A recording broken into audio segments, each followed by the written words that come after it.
Mes chers enfants, nous sommes encore toujours dans les joies des fêtes de Pâques, de la résurrection, et nous nous retrouvons aujourd'hui pour parler de Sainte Faustine et de la Divine Miséricorde.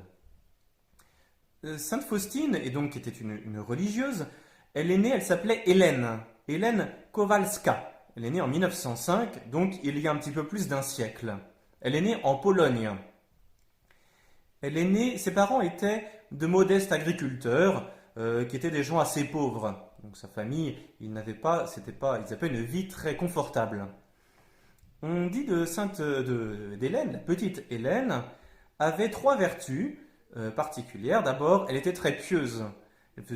Dans la prière, elle a appris à goûter l'intimité avec Dieu, à pouvoir parler avec le bon Dieu du fond de son cœur, dans le silence de sa chambre. Ensuite, elle était très obéissante, car elle avait compris que lorsque ses parents lui demandaient quelque chose, c'était en fait à notre Seigneur qu'elle obéissait. Et troisième vertu qu'elle avait, qui était la compassion, c'est-à-dire que les souffrances des autres, les besoins des autres, et elle était très sensible à la misère des autres. Voilà ce qu'on disait d'elle. Elle était humble, silencieuse, prête à faire tout travail et à aider tout le monde. Et en même temps, toujours joyeuse et toujours souriante. Cette joie va toujours rester dans les yeux et dans le cœur de la petite Hélène. À l'âge de 7 ans, elle a un appel très fort au fond de son cœur à la vie religieuse. Et c'est-à-dire qu'elle a la certitude qu'elle passera sa vie comme amie de Dieu en lui offrant toute sa vie sans se marier, en prenant l'habit religieux et en ayant cette proximité avec le cœur de Dieu. À 9 ans, elle va faire sa première communion. Ça va être un moment absolument extraordinaire. Elle va être bouleversée toute sa vie par cet instant de la première communion et elle a compris à quel point le bon Dieu l'aimait. Elle va rester quelques années à l'école, mais étant donné qu'elle est dans une famille assez pauvre, assez rapidement, elle va devoir s'engager comme servante dans une famille pour pouvoir gagner de l'argent pour elle et pour sa famille.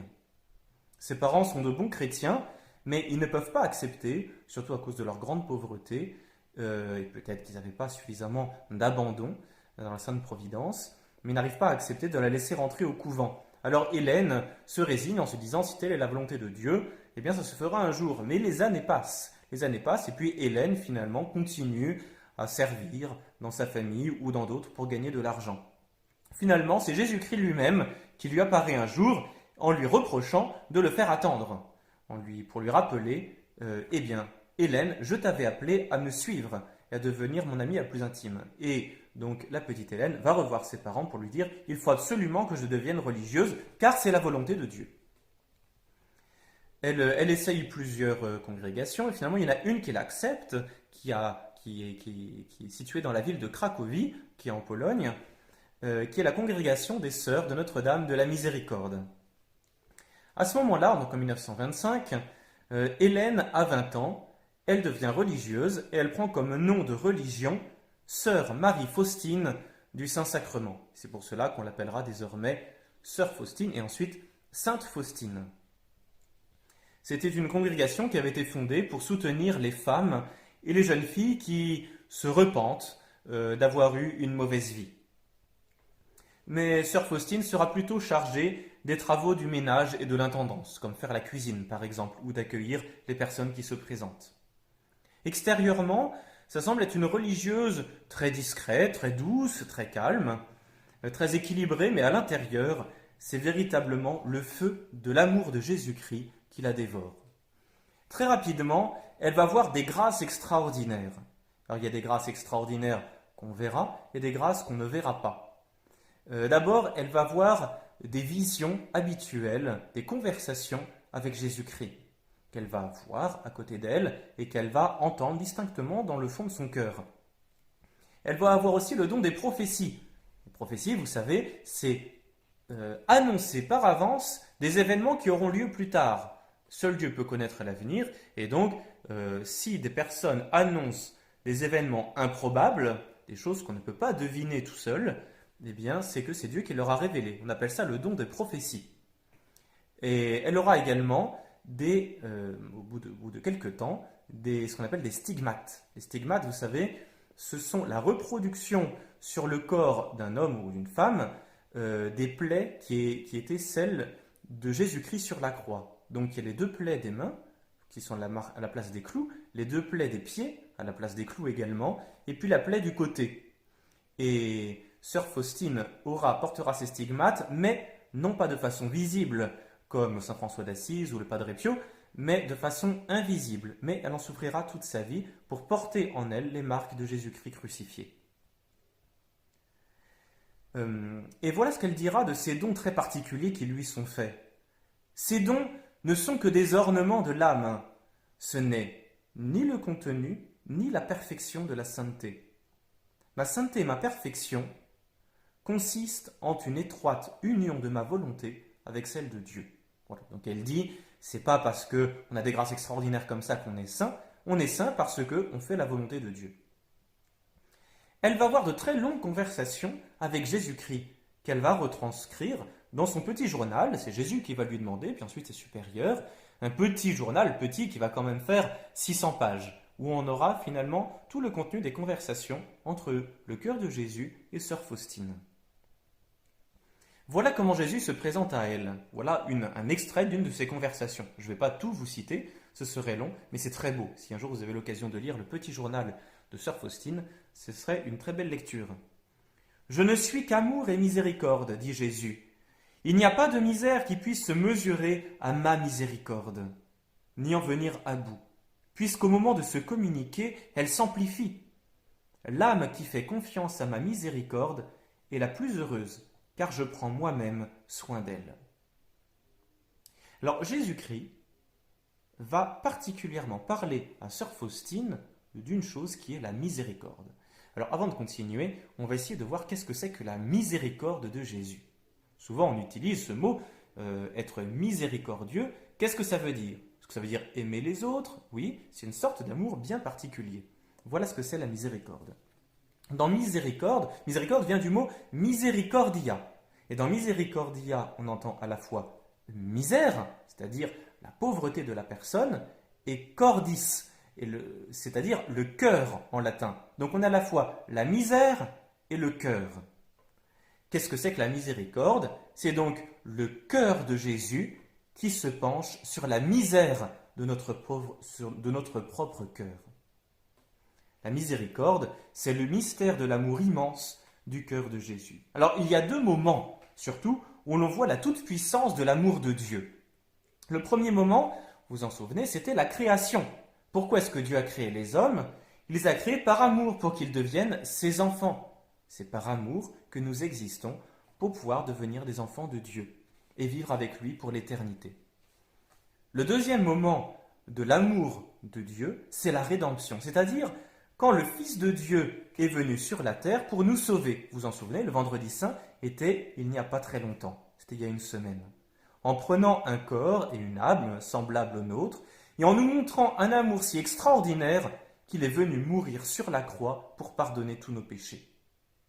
C'est pourquoi on dit que Dieu nous a créés d'une façon très admirable, mais il nous a rachetés, c'est-à-dire il nous a rendu la vie par son sacrifice sur la croix, d'une façon encore plus admirable. Comment cela? Par miséricorde. C'est-à-dire que Dieu a pitié de la faiblesse de notre cœur. Il sait qu'on ne pourra pas aller au ciel tout seul. On ne pourra pas devenir tout seul ses enfants. Parce que les âmes aussi qui vont en enfer le rendent très triste.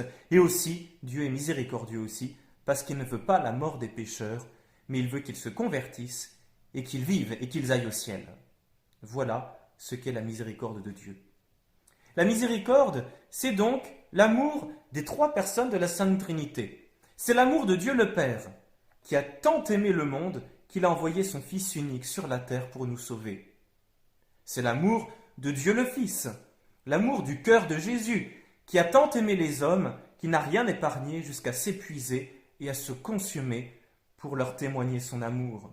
Et pour reconnaissance, malheureusement, il ne reçoit souvent que des ingratitudes. Vous avez reconnu le message du Sacré-Cœur de Jésus à Sainte Marguerite Marie à Paray-le-Monial. Le Père, le Fils, et c'est aussi l'amour de Dieu le Saint-Esprit, la miséricorde. Car le Saint-Esprit, c'est l'amour du Père et du Fils, et le Saint-Esprit nous permet de connaître le mystère infini de la miséricorde de Dieu, et d'entrer nous aussi dans l'amour des trois personnes de la Sainte Trinité. Alors le soir du 22 février 1931, donc sœur Faustine est religieuse depuis 6 ans, si vous avez bien suivi, le Christ lui apparaît dans sa cellule au couvent de Plock, et voilà à quoi il ressemble. Vous savez, le beau tableau qui sera fait, la belle peinture qui sera faite à partir de la vision de sœur Faustine. Le Christ est vêtu de blanc, une main levée, comme pour bénir, et l'autre posée sur sa poitrine. C'est comme ça que sœur Faustine a décrit cette apparition. De sa robe entr'ouverte, sur le cœur, sortaient 2 flots de rayons, l'un rouge et l'autre pâle. En silence, je contemplais le Seigneur. Mon âme était remplie de crainte, mais aussi d'une grande joie. Au bout d'un moment, le Seigneur Jésus me dit « Peins une image pareille à ce modèle et signe « Jésus, j'ai confiance en vous ». Il fallait que sœur Faustine fasse une belle peinture de cette vision et écrive en dessous cette phrase « Jésus, j'ai confiance en vous ». Je désire que cette image soit vénérée, tout d'abord dans votre chapelle, et puis ensuite dans le monde entier. Et je promets à ceux qui la vénéreront qu'ils ne périront pas. Je leur promets, dès ce monde, la victoire sur l'ennemi, c'est-à-dire sur le diable, mais surtout, à l'heure de la mort, je le défendrai moi-même comme ma gloire. Donc, vous voyez, ceux qui honorent et vénèrent l'image de Jésus miséricordieux, tel qu'il s'est révélé à sœur Faustine, seront défendus par Jésus comme étant sa propre gloire. Ces rayons, donc l'un sera rouge et l'autre pâle, ce sont l'eau et le sang que saint Jean l'évangéliste a vu sortir du côté du Christ mourant sur la croix. On peut dire aussi que ce sera l'eau du baptême et le sang de la Sainte Eucharistie. On pourrait dire aussi que ces 2 rayons sont l'eau qui purifie et le sang qui fortifie. On pourrait dire aussi l'eau de la grâce et le sang du martyr, ou bien encore l'eau de la prière, le sang du sacrifice. Vous voyez, il y a plein de belles choses, beaucoup de beaux symboles qu'on peut trouver de l'effusion de l'eau et du sang du cœur de Jésus, tel qu'il se représente à sœur Faustine. Et sœur Faustine a fait peindre, à quelqu'un qui savait très bien peindre, le tableau de la miséricorde. Il y aura le tableau de la miséricorde, donc cette image du Christ miséricordieux. Il y aura aussi le chapelet de la miséricorde qui sera révélé par le cœur de Jésus. Voilà comment est-ce que Jésus a appris à sœur Faustine à réciter le chapelet de la miséricorde. De préférence, il doit se réciter à 15 heures, qui est l'heure de la miséricorde, l'heure de la mort de Jésus-Christ, et en particulier le vendredi à 15 heures. Ça peut être fait aussi tous les jours, à 15 heures ou à une autre heure. Voilà ce que disait Jésus. À cette heure-là, tu peux obtenir tout pour toi et pour les autres. Car à cette heure-là, la grâce a été donnée au monde entier et la miséricorde l'a emporté sur la justice. Les âmes qui réciteront ce chapelet seront enveloppées par ma miséricorde pendant leur vie et surtout à l'heure de la mort. Alors comment récitons le chapelet de la miséricorde? Je vais essayer de prendre mon chapelet pour vous montrer. Alors, voilà mon chapelet. Alors, Alors d'abord, on récite un Notre Père, un Je vous salue Marie, un Je crois en Dieu. Et voilà comment est-ce qu'on va réciter ensuite le chapelet de la miséricorde. Je vais prendre une dizaine au hasard. Sur les gros grains, sur lesquels on récite habituellement le Notre Père, voilà les prières qu'on récite.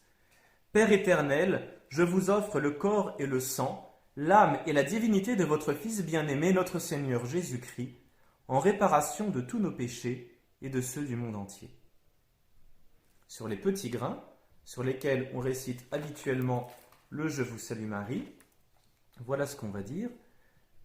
Par sa douloureuse passion, soyez miséricordieux pour nous et pour le monde entier.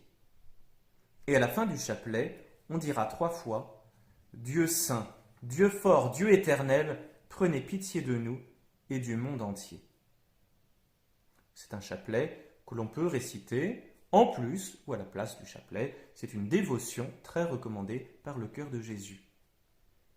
Très rapidement malade de la tuberculose, c'est une maladie qui empêche de respirer et qui provoque assez rapidement la mort. Vous vous souvenez, c'était cette même maladie dont était morte Sainte Thérèse de l'Enfant Jésus, juste quelques années avant. Sœur Faustine va être très affaiblie, mais elle restera toujours confiante, souriante et joyeuse. Elle offre tout cela en union avec les souffrances de Jésus pour la conversion des pécheurs, et elle mourra à Cracovie en 1938. Elle a 33 ans, comme Jésus-Christ, au moment de sa mort. Alors si je vous raconte aujourd'hui la vie de Sœur Faustine, qui deviendra Sainte Faustine, qui a été canonisée par le pape Jean-Paul II il y a quelques années, c'est parce que c'est aujourd'hui, le premier dimanche après Pâques, le dimanche de la Divine Miséricorde. Selon les souhaits du cœur de Jésus, de voir sa miséricorde honorée par la Sainte Liturgie. Et c'est le pape Jean-Paul II qui, en l'an 2000, je crois, a décidé d'instituer pour l'Église universelle la fête de la Divine Miséricorde le dimanche qui suivait la fête de Pâques.